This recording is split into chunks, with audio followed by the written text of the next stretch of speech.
शुक्लाम्बरधरम् विष्णुम् शशिवर्णम् चतुर्भुजम्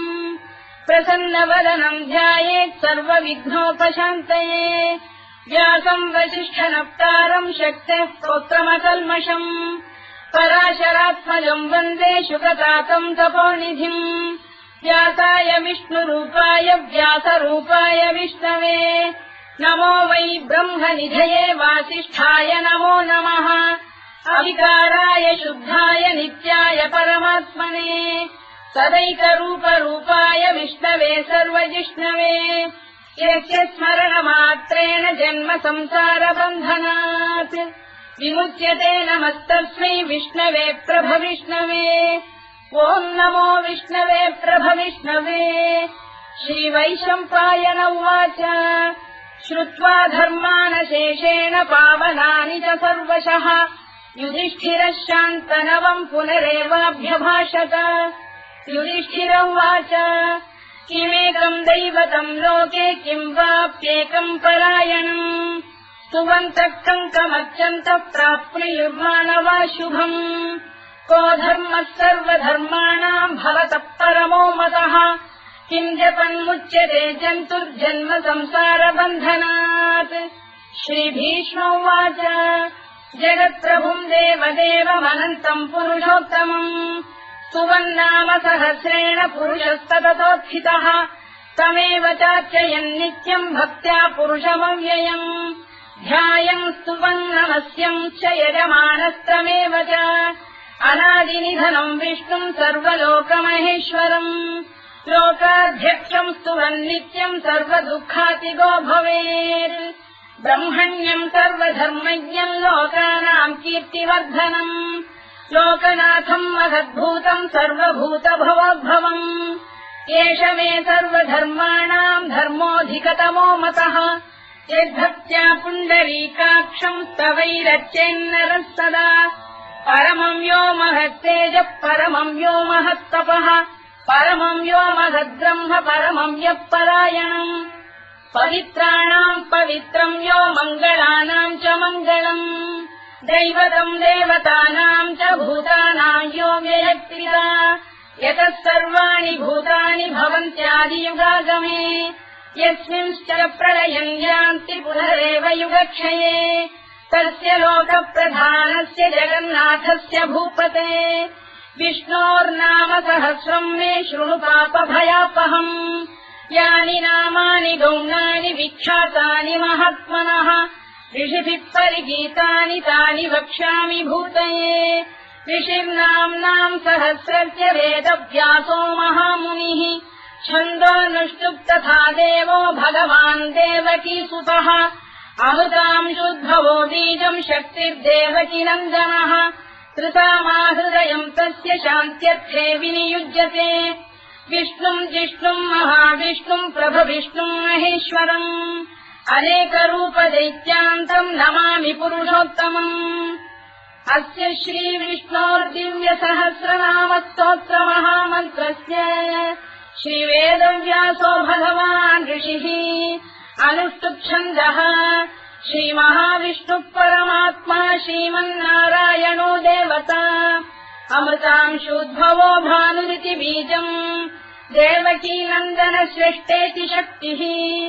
उद्भवः क्षोभणो देव इति परमो मन्त्रः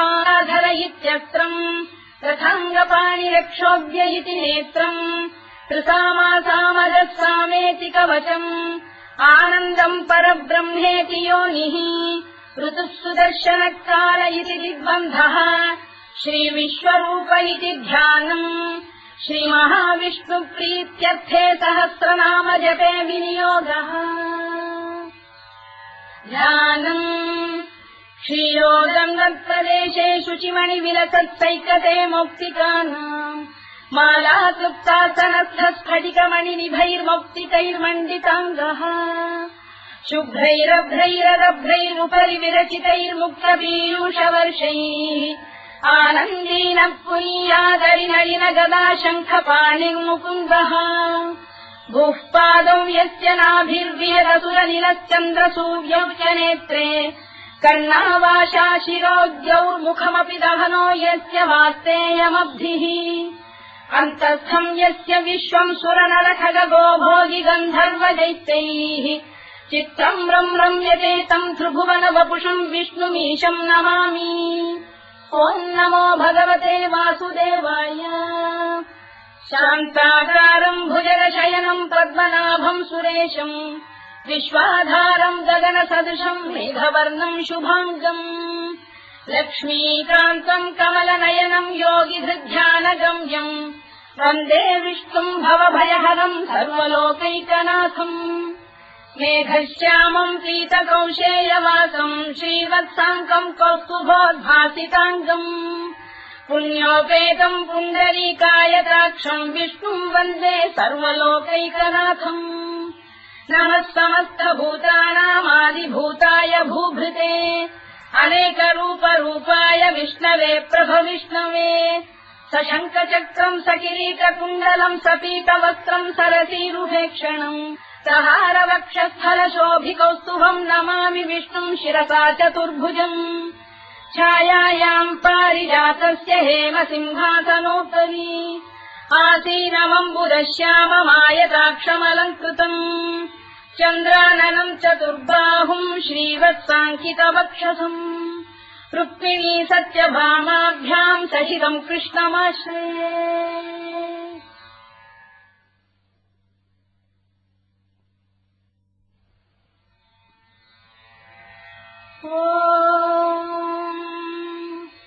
विश्वम् विष्णुर्वषत्कारो भूतभव्य भवत्प्रभुः भूतभृद्भावो भूतात्मा भूतभावनः भूतात्मा परमात्मा च मुक्तानाम् परमागतिः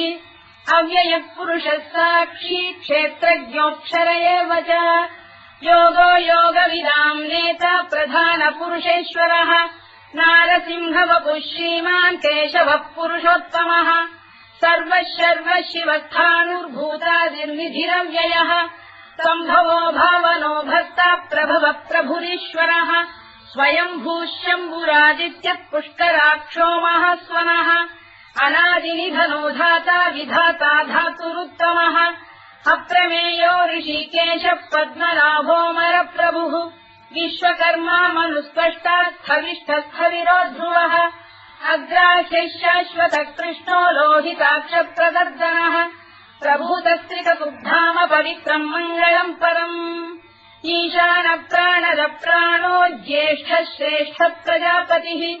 हिरण्यगर्भो भूगर्भो माधवो मधुसूदनः ईश्वरो विक्रमी धन्वी मेधावी विक्रमक्रमः अनुत्तमो दुराधर्षः कृतज्ञः कृतिरात्मवान्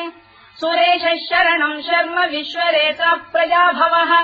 अधः संवत्सरो व्यालप्रत्ययः सर्वदर्शनः अजः सर्वेश्वरः सिद्धः सिद्धिः सर्वादिरच्युतः वृषाकपिरमेयात्मा सर्वयोगविनिसृतः वसुर्वसुमनः सत्यः समात्मा संविदः समः अमोघः पुण्डरीकाक्षो वृषकर्मा वृषाकृतिः रुद्रो बहुशिरा बभ्रुर्विश्वयोनिः शुचिश्रवाः अमृतः शाश्वतस्थाणुर्वरारोहो महातपाः सर्वगः सर्वविद्वानुर्विश्वरवित्कविः लोकाध्यक्षः सुराध्यक्षो धर्माध्यक्षः कृताकृतः चतुरात्मा चतुर्व्यूहश्चतुर्दंष्टश्चतुर्भुजः भ्राजिष्णुर्भोजनम् भोक्ता सहिष्णुर्जगदादिजः अनघो विजयो जेता विश्वयोनिः पुनर्वसुः उपेन्द्रो वामनः प्रांशुरमोघः शुचिरूर्जितः अतीन्द्रः सङ्ग्रहः सर्गो धृतात्मा नियमो यमः वेद्यो वैद्यः सदा योगी वीरः माधवो मधुः अतीन्द्रियो महामायो महोत्साहो महाबलः महाबुद्धिर्महावीर्यो महाशक्तिर्महाद्युतिः अनिर्देश्य वपुः श्रीमान् अमेयात्मा महाधृधृत् महेश्वासो महीभर्ता श्रीनिवासः सताङ्गतिः अनिरुद्धः सुरानन्दो गोविन्दो गोविदाम्पतिः मरीचिर्दमनो हंसः सुपर्णो भुजगोत्तमः हिरण्यनाभः सुतपाः पद्मनाभः प्रजापतिः अमृत्युः सर्वदृक्सिंहः सन्धाता सन्धिमान् स्थिरः अजो दुर्मर्शनः शास्ता विश्रुतात्मा सुरारिः गुरुर्गुरुतमो धाम सत्यः सत्यपराक्रमः निमिषो निमिषस्रग्वी वाचस्पतिरुदारधीः अग्रणी ग्रामणी श्रीमान् न्यायो नेता समीरणः सहस्रमूर्धा विश्वात्मा सहस्राक्षः सहस्रपात् आवर्तनो निवृत्तात्मा संवृतः सम्प्रमर्दनः अधः संवर्तको गन्धिरनिरोधरणीधरः सुप्रसादप्रसन्नात्मा विश्वधृत् विश्वभुग्विभुः सत्कर्ता सत्कृतः साधुर्जह्नुर्नारायणो नरः असङ्ख्येयोऽप्रमेयात्मा विशिष्टः शिष्टकृच्छुचिः सिद्धार्थः सिद्धसङ्कल्पः सिद्धिदः सिद्धिसाधनः वृषाही वृषभो विष्णुर्वृषपर्वा वृषोदरः वर्धनो वर्धमानश्च विविक्तः श्रुतिसागरः सुभुजो दुर्धरो वाग्मी महेन्द्रो वसुदो वसुः नैकरूपो बृहद्रूपः शिपिविष्टप्रकाशनः ओजस्तेजोद्युतिधरः प्रकाशात्मा प्रतापनः वृद्धस्पष्टाक्षरो मन्त्रश्चन्द्रांशुर्भास्करद्युतिः अमृतांशुद्भवो भानुः शशबिन्दुः सुरेश्वरः औषधम् जगतः सेतुः सत्यधर्मपराक्रमः भूतभव्यभवन्नाथः पवनः पावनो नलः कामः कामकृत्कान्तः कामः कामप्रदप्रभुः युगादिकृद्युगावर्तो नैकमायो महाशनः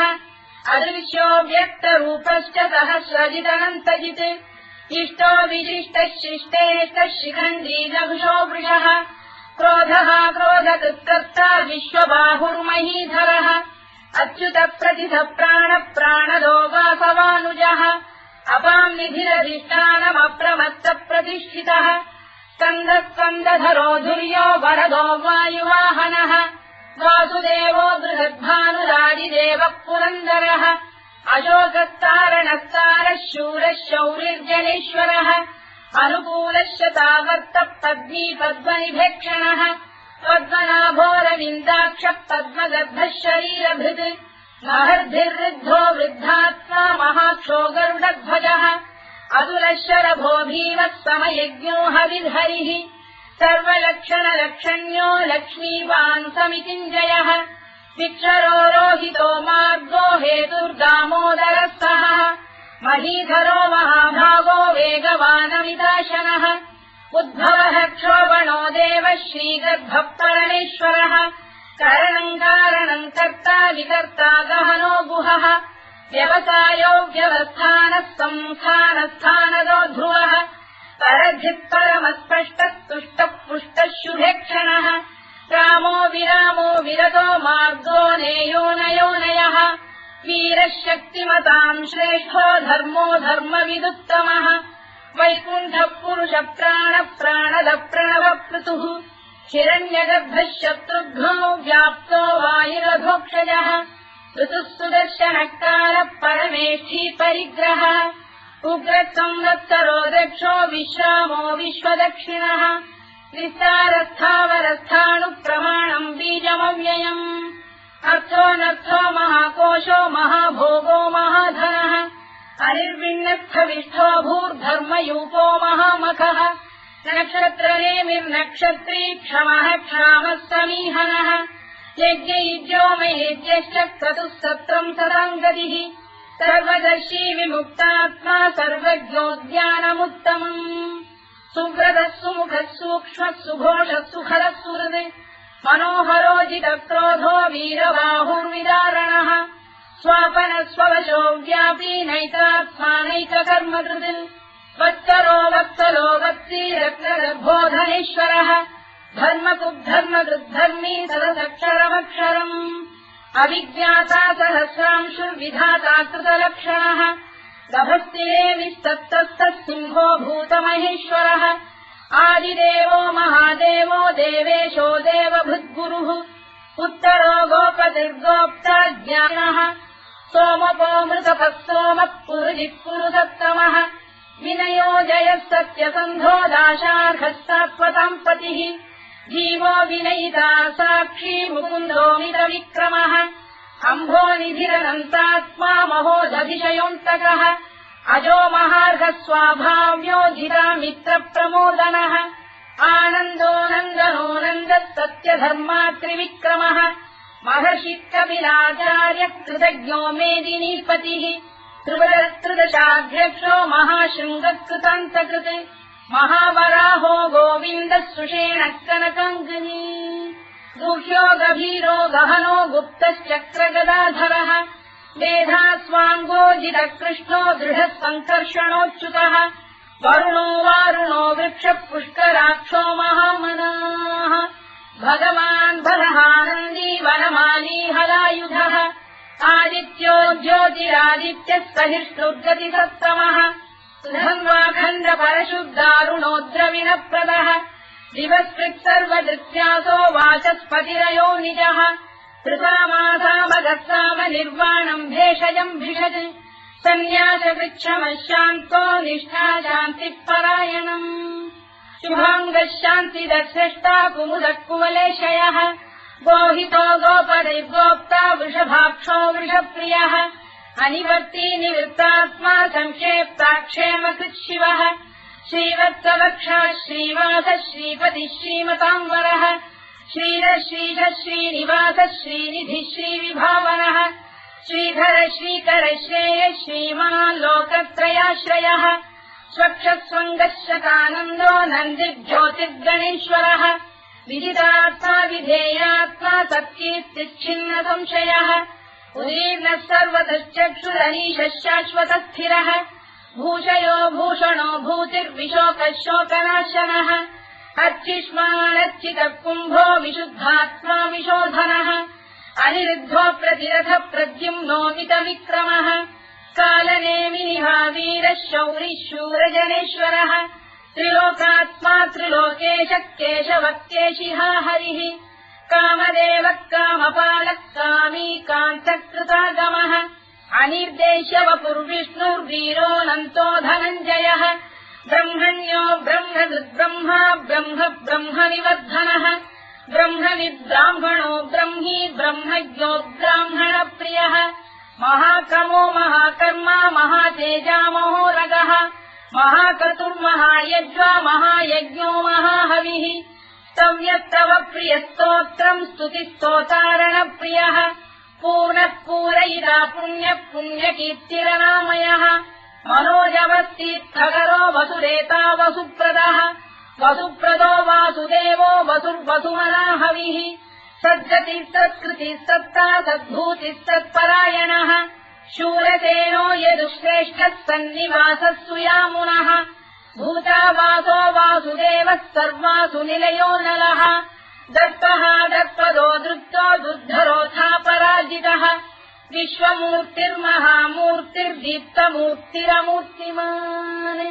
अनेकमूर्तिरव्यक्तः शतमूर्तिः शताननः एकोनैकः सवक्तः किम् यत्तत्पदमनुत्तमम्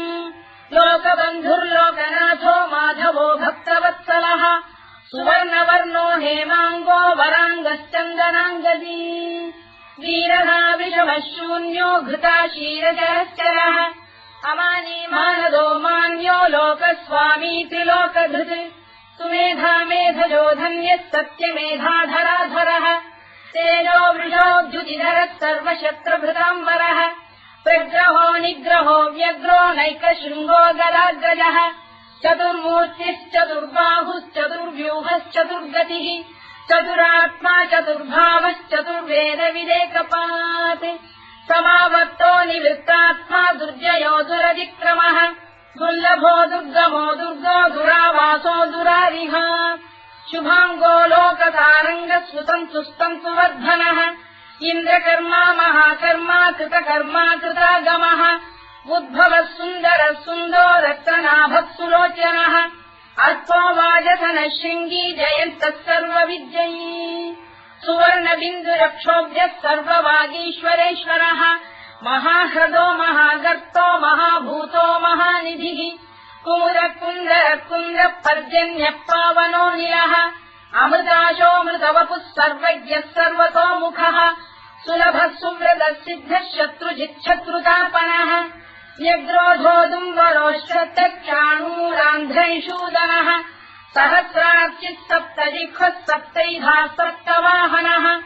अमूर्तिरनघोचिन्त्यो भयगृद्भयनाशनः अणुबृहत्कृशस्थूलो गुणभृन्निर्गुणो महान् अधृतस्वधृतस्वास्य प्राग्वंशो वंशवर्धनः भारभृत्कथितो योगी योगीशः सर्वकामदः आश्रमश्रवणः क्षामः सुपर्णो वायुवाहनः धनुर्धरो धनुर्वेदो दण्डो दमयिता दमः अपराजितः सर्वतः नियन्ता नियमो यमः सत्त्ववान् सात्विकः सत्यः सत्यधर्मपरायणः अभिप्रायप्रियार्होः प्रियकृत्प्रीतिवर्धनः विधायतगतिर्ज्योतिः सुरुचित्कुतभुक्विभुः रविर्विरोचनः सूर्यः कवितारविलोचनः अनन्तो हुतबुद्भोक्ता सुखदो नैकजोऽग्रजः अनिर्विण्णः सदामर्षी लोकाधिष्ठानमद्भुतः सनातनतमः कपिलः कपिरव्ययः स्वस्तिदः स्वस्तिकृत् स्वस्ति स्वस्तिभुक् स्वस्ति दक्षिणः अरौद्रः कुण्डली चक्री विक्रम्यूर्जितशासनः शब्दातिकः शब्दसः शिशिरः शर्वरीकरः अक्रूरप्रेषलो दक्षो दक्षिणः क्षमिणाम्बरः विद्वत्तमो वीतभयः पुण्यश्रवणकीर्तनः उत्तारणो दुष्कृतिः पुण्यो दुःस्वप्ननाशनः वीरः रक्षणः सन्तो जीवनः पर्यवस्थितः अनन्तरूपोऽनन्तश्रीर्जितमन्युर्भयापहः चतुरश्रो गभीरात्मा विदिशो व्यादिशो दिशः अनाधिर्भूर्भुवो लक्ष्मी सुवीरो रुचिराङ्गदः जननो जनजन्मादिर्भीमो भीमपराक्रमः आधारनिलयो धाता पुष्पहासप्रजागरः ऊर्ध्वरः सत्त्वथाचार प्राणः प्रणवप्रणः प्रमाणम् प्राणनिलय प्राणभृत्प्राणजीवनः तत्त्वम् तत्त्वविदेकात्मा जन्ममृत्युजरातिगः भूर्भुवः स्वस्तरुस्तारः सविता प्रपितामहः यज्ञो यज्ञपतिर्यज्वा यज्ञाङ्गो यज्ञवाहनः यज्ञभृद्यज्ञकृद्यज्ञी यज्ञभुक्यज्ञसाधनः यज्ञान्तकृद्यज्ञगुह्यमन्नमन्नाद एव च आत्मयोनिः स्वयम् जातो वैखानः सामगायनः देवकीनन्दनः स्रष्टा क्षितीशः पापनाशनः शङ्खबृन्नन्दकी चक्रीशाङ्गधन्वा गदाधरः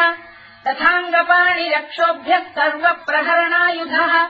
सर्वप्रहरणायुध ओम् नम इति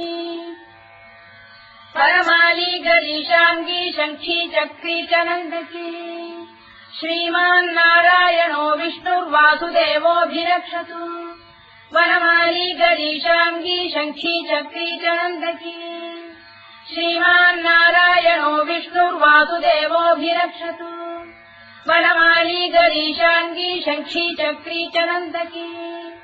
श्रीमान्नारायणो विष्णुर्वासुदेवोऽभिरक्षतु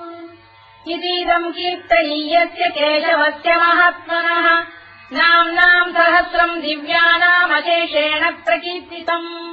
य इदम् शृणुयाम् नित्यम् यश्चापि परिकीर्तयेत्